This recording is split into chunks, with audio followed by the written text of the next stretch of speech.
you're exposed when you're kind of in education, when you're teaching. You're standing up at the front, and you're not seen as a human being. Really, you're seen as a sir, a ma'am, or sir or miss, and you don't really have any feelings. You just have to kind of put up with and do your best to kind of fight off whatever's thrown at you, really. So there was the kids and then the pressure of being in that environment, and then just also being a kind of a newbie, learning the craft quite early on.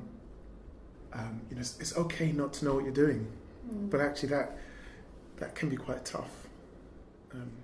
And I wonder if there's something in just not being able to make that connection really quickly. When you're teaching, you're in this position of authority.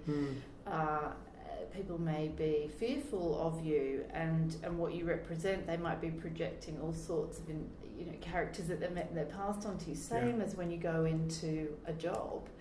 It's incredibly challenging. Yeah. But teaching, very much you're always performing in a way that that isn't quite the same in where I am now, for example, in a corporate role where you're working in a team or you're working on your own. Working as a teacher really shaped me in lots of ways, and kind of in lots of ways made me who I am today. But I think I never forget, there was a time I left the class. I got downstairs and I just thought, gosh, there must be more to life than this. And it was so clear. It was almost like the ground was sort of shifting beneath my feet. I literally felt some kind of recalibration without being too grandiose about it. And I just thought, there's something more than just the tyranny of the timetable at schools and the four walls within which you teach the same class, all the same kinds of lessons week in, week out. And it just coalesced. In that moment, I thought, okay, yeah.